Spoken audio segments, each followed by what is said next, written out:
Le paludisme représente un problème majeur de santé publique en Afrique. L'Organisation mondiale de la santé estime qu'en 2023, le paludisme a touché environ 263 millions de personnes et a causé environ 600 000 décès à travers le monde. L'Afrique concentre la majorité des cas avec 94% et compte 95% des décès. Les enfants de moins de 5 ans portent le plus lourd tribut. Ils représentent environ 76% des victimes.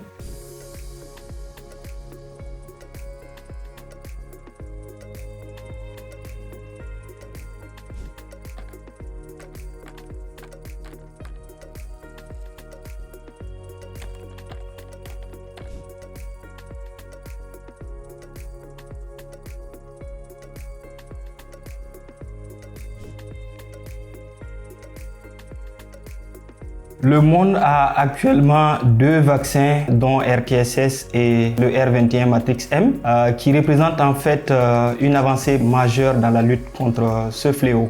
Lors d'une étude d'efficacité de phase 3 qui a été menée sur environ 4800 enfants au Burkina Faso, au Mali, au Kenya et en Tanzanie, le vaccin R21 a permis en fait de réduire environ 75% des cas de paludisme dans les zones où la transmission est saisonnière et de réduire d'environ 68% les cas de palu dans les zones où la transmission est permanente. Concernant le RTSS et le R21 Matrix M, l'Organisation mondiale de la santé recommande donc de les utiliser chez les enfants vivant dans les zones à transmission modérée à élevée. Ces vaccins ont une utilisation qui recommande donc 4 administrations. Vous avez 3 doses initiales à 1 mois d'intervalle qui sont débutées à partir de l'âge de 5 mois et suivies donc d'une dose de rappel 6 mois à 12 mois plus tard. Aujourd'hui, ces vaccins donc sont intégrés au programme élargi de vaccination qui utilise en fait un calendrier vaccinal qui est basé sur l'âge des enfants. Premièrement, vous savez que le calendrier vaccinal avec les 2 vaccins antipaludiques ne cadre pas toujours avec celui du programme élargi de vaccination, ce qui ne facilite pas en fait leur intégration. Le deuxième élément est que la protection vaccinale avec les 2 vaccins antipaludiques diminue en fait au fil du temps. Et dans les zones à transmission saisonnière, le fait d'utiliser en fait un calendrier fixe ne garantit pas une couverture vaccinale optimale en saison de pluie, qui est la saison de forte transmission du paludisme. Nous menons une nouvelle stratégie au Tchad qui consiste donc à faire une étude en collaboration avec le ministère de la Santé, le Programme national de lutte contre le paludisme et la direction qui est en charge donc de la vaccination qui met en œuvre le programme élargi de la vaccination. Dans le cours donc de ce programme, les enfants se rendent au centre de santé pour recevoir tous les antigènes, y compris donc le vaccin contre le paludisme, basé donc sur leur âge.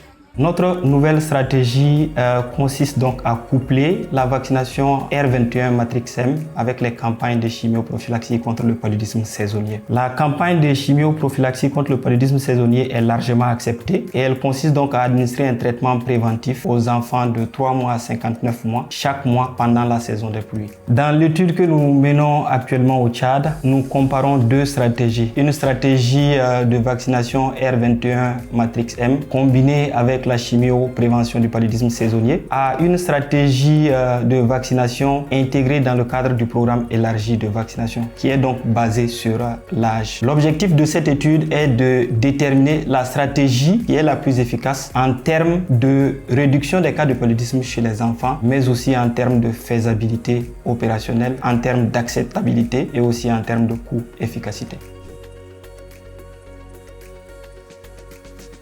La combinaison de la vaccination R21 avec la chimio-prévention du paludisme saisonnier pourrait permettre donc d'améliorer la couverture de la 3e dose ainsi que de la dose de rappel et d'offrir aux enfants une protection optimale durant le reste donc de la saison des pluies. Cela pourrait permettre également donc d'optimiser les ressources. Vous avez 2 interventions qui sont recommandées par l'Organisation mondiale de la santé, c'est-à-dire la campagne de chimio-prévention et la vaccination qui sont combinées en une seule campagne. Si les résultats de cette étude s'avèrent positif, cela pourrait transformer l'accès à la vaccination pour les enfants les plus vulnérables, notamment ceux qui sont éloignés des services de soins.